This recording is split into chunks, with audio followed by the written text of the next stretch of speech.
अस्सलाम वालेकुम स्टूडेंट्स। आज के इस वीडियो में हम क्यूएसओ के प्रीवियस लॉगेट एमसीक्यूज को डिस्कस करने वाले हैं जो 20th Feb 2022 के लॉगेट टेस्ट में आए थे। आज की ये एमसीक्यू डिस्कशन काफी इंपॉर्टेंट है क्योंकि हो सकता है 4 से 5 एमसीक्यूज इसमें से रिपीट हो जाएं अभी जो न्यू लॉगेट टेस्ट होना है उसमें। और अगर 4 से 5 एमसीक्यूज रिपीट हो जाते हैं तो इट्स मीन कि 4 से 5 नंबर आप लोग अपने सिक्योर कर लेते हैं 20 में से, और बाकी 15 नंबर्स लेना आप लोगों के लिए आसान हो जाएगा। दूसरी बात जो हम डिस्कस करने वाले हैं इस डिस्कशन में वो ये करने वाले हैं कि जो लॉगेट एमसीक्यूज हैं क्यूएसओ के हवाले से वो सब के सब बेड़क में से ही आते हैं या कहीं और से भी कंसेप्चुअल क्वेश्चन पूछे जाते हैं, और अगर पूछे जाते हैं तो वो कौन सी ऐसी बुक्स हैं जहां से हम तैयारी करें तो हमारे जो कंसेप्चुअल क्वेश्चंस हैं वो कंप्लीट हो जाए। आज की डिस्कशन भी पहले की तरह ही होगी, जैसे पहले आर्टिकल नंबर बताती हूँ, साथ स्टेटमेंट बताती हूँ और फिर उसके बाद राइट आंसर बताती हूँ उसी स्टेटमेंट में से।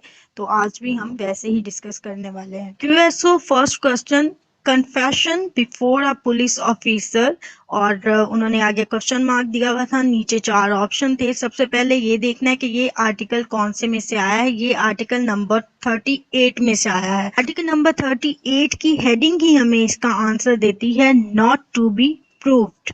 तो जो इस क्वेश्चन का लास्ट ऑप्शन था, can not be proved against a accused person, वो बिल्कुल ठीक था। दूसरा सवाल पूछा गया था एग्जाम्पल में से, एस्टोपल की वो एग्जाम्पल थी, 114 उसका आर्टिकल नंबर था और एक ही इलस्ट्रेशन है एस्टोपल की, और वही उन्होंने दे के मुकम्मल जो इलस्ट्रेशन है उन्होंने दे के, और जो ऑप्शंस दिए गए थे वो थे must not be, shall not और मे नॉट। तो इसका जो राइट आंसर है वो मस्ट नॉट बी है। और इसी के साथ मैं एक चीज़ ऐड करना चाहूँगी कि जो 24 जुलाई को एमसीक्यू टेस्ट हुआ था लॉग 8 का, उसमें भी कुछ मस्ट नॉट और शेल नॉट टाइप क्वेश्चन पूछे गए थे, और जिस पे बच्चों ने बहुत ज़्यादा वावेला मचाया था कि इस तरह के सवाल क्यों पूछे गए हैं। तो ये 20th फेब वाला जो पेपर था वो हमें इंडिकेशन दे रहा था कि जो अगले क्वेश्चन आने हैं अगले टेस्ट में वो ऐसे ही आने हैं। तो शैल नॉट और मस्ट नॉट पे फोकस होना चाहिए, जिस पे बच्चों ने फोकस नहीं किया था क्योंकि वो प्रीवियस पेपर्स नहीं देखते हैं और बाद में फिर वो परेशान हो जाते हैं। तो बेहतर है कि आप लोग एक दफ़ा लाजमी प्रीवियस पेपर्स देख के जाएं। नेक्स्ट क्वेश्चन पूछा गया है आर्टिकल नंबर 164 में से, और ये मॉडर्न डिवाइस के एविडेंस के मुतालिक है। सवाल है जी, according to article number 164 of CCTV footage of an incident which is a fact in issue in a case dash evidence before a court. Option दिए गए हैं admissible, irrelevant, not admissible। इसका जो राइट आंसर है वो admissible है। Article number 164 हमें ये कहता है कि कोई भी ऐसा एविडेंस जो मॉडर्न डिवाइस के जरिए हमारे पास मौजूद हो उसको कोर्ट एविडेंस के तौर पे कबूल कर सकती है। और क्योंकि उन्होंने आर्टिकल का हवाला देके पूछा है, तो जब आपको ये आर्टिकल क्लियर होगा, इसके कॉन्सेप्ट क्लियर होंगे, तो इसका जो राइट आंसर है वो एडमिसिबल है, आप आसानी से पहचान जाएंगे। अगला सवाल पूछा गया था ऑरल एविडेंस की एक्सेप्शन। ठीक है, उन्होंने ये पूछा था कि oral evidence must be direct, ये एक जनरल रूल है, इसकी एक एक्सेप्शन है, वो कौन सी है। और नीचे जो ऑप्शंस दिए गए थे वो थे एडमिशन, कन्फेशन और डाइंग डिक्लेरेशन। जब हम आर्टिकल नंबर 71 को मुकम्मल पढ़ते हैं, आर्टिकल नंबर 71 की एक्सप्लेनेशन हमें बताती है जो डाइंग डिक्लेरेशन है वो इस जनरल रूल की एक्सेप्शन है, यानी कि आर्टिकल नंबर 71 की जो एक्सेप्शन है वो आर्टिकल नंबर 46(1) है। ये सवाल ऐसे भी पूछा जा सकता है कि क्यूएसओ आर्टिकल नंबर 71 की एक्सेप्शन कौन सा आर्टिकल है, तो वो आर्टिकल नंबर 46(1) है। अगला सवाल पूछा गया है 46(1) डाइंग डिक्लेरेशन में से, और सवाल है, a dying declaration is the statement of a person relates to cause of his death as the person who made the statement was under exception of death। के जो ऑप्शंस दिए गए थे वो थे when, where, whether or not। जो right answer था वो whether और not था। और ये जो डेफिनेशन है ये dying declaration as a option दे के बाकी सारी स्टेटमेंट दे के भी पूछी जा सकती है। तो ये जो डेफिनेशन है ये आपने याद रखनी है। इस क्वेश्चन को लेके बहुत सारे डाउट्स थे और बहुत से स्टूडेंट ये कह रहे थे कि ये जो क्वेश्चन है ये आउट ऑफ द सिलेबस है, क्योंकि ये बेड एक्ट में नहीं है। ये जो डाइंग डिक्लेरेशन की डेफिनेशन है ये आर्टिकल नंबर 46 में बयान नहीं की गई है।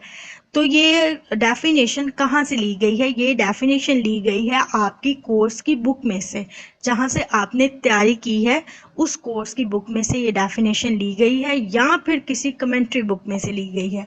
जो बच्चा कमेंट्री बुक नहीं पढ़ता बेड एक्ट के साथ, उसको चाहिए कि वो बेड एक्ट के साथ किसी भी बुक का, जो भी बेड एक्ट है उसके साथ अपनी कोर्स की बुक लाजमी रखे, क्योंकि जो आपकी कोर्स की बुक्स हैं वो कमेंट्री से ही तैयार की जाती हैं।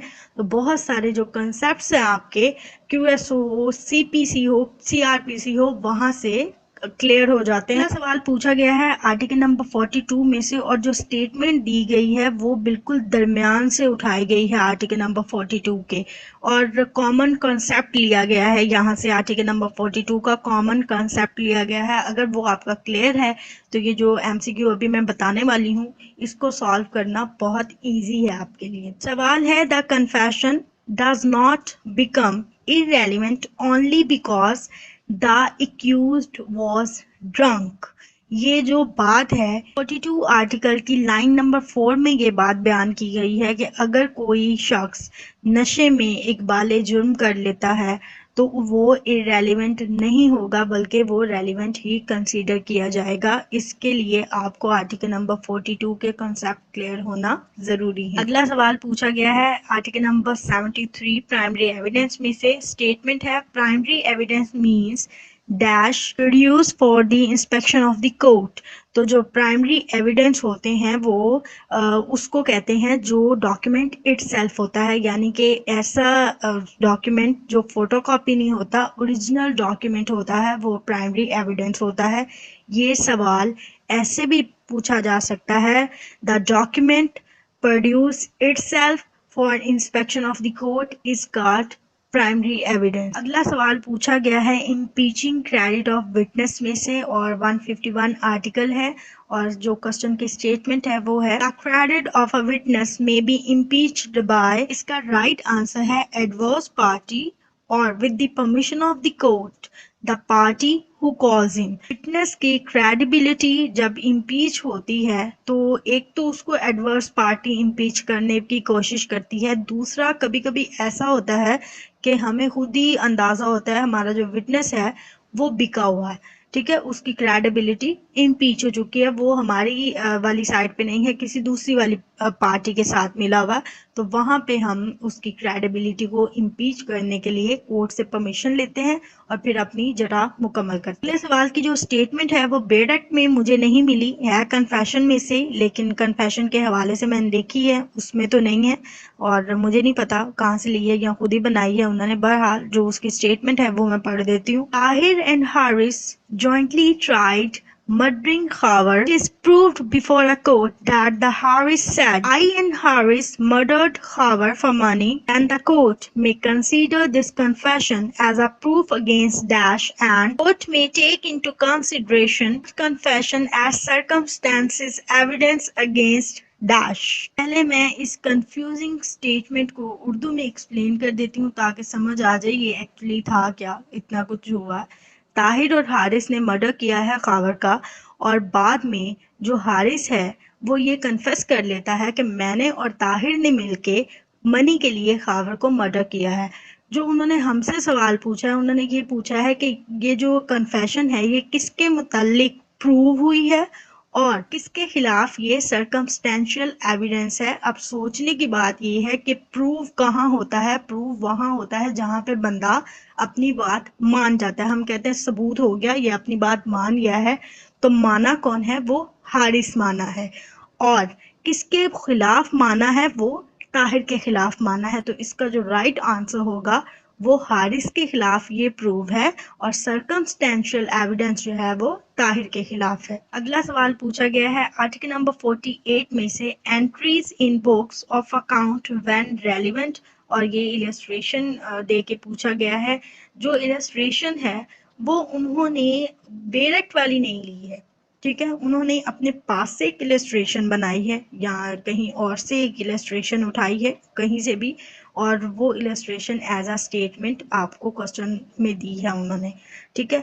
और अगर किसी का कॉन्सेप्ट क्लियर नहीं है इसके हवाले से तो उसको ये क्वेश्चन मुश्किल लग सकता है, लेकिन अगर आपका कॉन्सेप्ट क्लियर है तो फिर आप लोगों को बहुत आसानी हो जाएगी इसका आंसर बताने, क्योंकि इस क्वेश्चन की स्टेटमेंट काफ़ी लंबी हो जाएगी। अगर मैं मुकम्मल इंग्लिश पढ़ती हूँ तो मैं उर्दू में आसानी से आप लोगों को बता देती हूँ। बाकी आप जो इलस्ट्रेशन है वो आर्टिकल नंबर 48 की पढ़ लीजिएगा, सेम टू सेम है, बस नाम का फ़र्क है। उन्होंने पूछा है कि अहमद ने सारा को सू किया कि सारा ने उससे 10,000 रुपये उधार लिए थे, और अपनी स्टेटमेंट को प्रूव करने के लिए वो एक एंट्री बुक लेके आया जिसमें उसने ये बात लिखी थी। अब आप ये बताएं कि ये जो एंट्रीज बुक वो लेके आया है जहाँ पे ये लिखा है कि सारा ने उससे 10,000 रुपये उधार लिए थे, वो सफिशेंट प्रूव है या नहीं है, या फिर इरेलीवेंट है, या वो मुकम्मल तौर पे प्रूव हो सकता है कि नहीं हो सकता है। और जो इसका आंसर है वो है are relevant but not sufficient without other evidence, ठीक है। तो ये जो इस तरह की एंट्रीज होती हैं वो रेलिवेंट तो हैं लेकिन सफिशिएंट नहीं है जब तक उसको साबित करने के लिए उसके साथ एक और प्रूफ ना हो। अगला सवाल पूछा गया है आर्टिकल नंबर 16, अकम्प्लेंट्स में से accomplice is unworthy credit thus his statement needs corroboration। जो अकम्प्लेंस है, शरीके जुर्म होता है, उसकी जो कही गई बात होती है वो तब तक मानने वाली नहीं होती जब तक वो उसका प्रूफ भी साथ ना दे, कोलैबोरेशन ना हो। अगर वो कोलैबोरेट नहीं होती है तो उसकी बात मानी नहीं जा सकती। अगला सवाल पूछा गया है आर्टिकल नंबर 132 सबसेक्शन 3 में से article number 132 examination in chief के मुतालिक है, और जो थर्ड सेक्शन है उसका या थर्ड सब आर्टिकल है उसका वो री एग्जामिनेशन के मुतालिक है। और जो स्टेटमेंट है क्वेश्चन की, the examination of witnesses subsequent to the cross examination by the party who called him shall be called re-examination। अगला सवाल जो पूछा गया है वो नीचे कुछ स्टेटमेंट्स दे के उन्होंने पूछा है कि इतनी जो स्टेटमेंट दी गई हैं इनमें से कौन सी स्टेटमेंट ट्रू नहीं है। तो वो जो स्टेटमेंट ट्रू नहीं है वो है all confessions made under undue influence and be proved against the maker. ये जो स्टेटमेंट है ये बिल्कुल गलत है, क्योंकि कोई भी कन्फेशन जो ज़बरदस्ती या किसी प्रेशर के अंदर आके किसी शख्स से करवाई जाती है, इकबाल जुर्म करवाया जाता है, वो उसके खिलाफ एज अ प्रूफ इस्तेमाल नहीं हो सकती। तो ये जो स्टेटमेंट है ये गलत है। अगला सवाल पूछा गया है आर्टिकल नंबर 112 में से, और ये पूछा गया है जुडिशियल नोटिस के मुतालिक। इसमें ये पूछा गया है कि जो पाकिस्तान की कोर्ट्स हैं वो कौन सा ऐसा मैटर है जिसके मुतालिक जुडिशियल नोटिस नहीं ले सकती। तो वो इन्वेस्टिगेशन की जो रिपोर्ट है, इन्वेस्टिगेशन ऑफिसर की जो रिपोर्ट है उसके मुतालिक पाकिस्तान की जो अदालतें हैं वो नोटिस नहीं ले सकते। अगला सवाल लिया गया है आर्टिकल नंबर 117 में से बर्डन ऑफ प्रूफ में से, और जो एग्जाम्पल है बर्डन ऑफ प्रूफ की उसको एज अ स्टेटमेंट दिया गया है क्वेश्चन में। A decide a court to give judgment that B shall be punished for a crime which A says B has committed. A dash that B has committed the crime. A must prove that B has committed the crime। अगला सवाल पूछा गया है article number 3 who may testify, और इसकी statement है a person who has been convicted by a court for perjury or giving false evidence is not a competent witness unless the court satisfied that he has repented and mended his ways।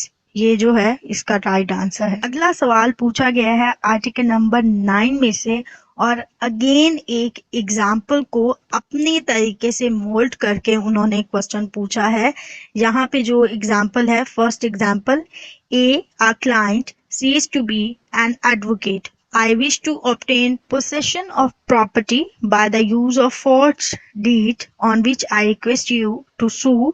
और ये जो example है उन्होंने mister Dawood से to mister Ibrahim और ऐसे करके दी है, लेकिन है यही, ठीक है, सिर्फ नाम चेंज किए हैं, स्टेटमेंट बिल्कुल यही है। इसका राइट आंसर है नॉट privileged कम्युनिकेशन, ऐसी कम्युनिकेशन जिसमें किसी का नुकसान हो या जो है गैर कानूनी तरीके से कोई काम आपने करना हो, वो प्रिविलेज्ड नहीं होती। अगला सवाल पूछा गया है आर्टिकल नंबर 85 पब्लिक डॉक्यूमेंट्स में से, और जो स्टेटमेंट्स हैं उनमें से ये बताना है कि कौन से पब्लिक डॉक्यूमेंट्स नहीं है। Registered memorandum between Faisal street private limited and Ali construction private limited, ये जो प्राइवेट डॉक्यूमेंट है ये खुद ही बता रहा है कि हम प्राइवेट हैं और बाकी जो 3 है वो पब्लिक है। अगला सवाल पूछा गया है article number 68 previous bad character not relevant except in reply. Question statement है इन क्रिमिनल प्रोसीडिंग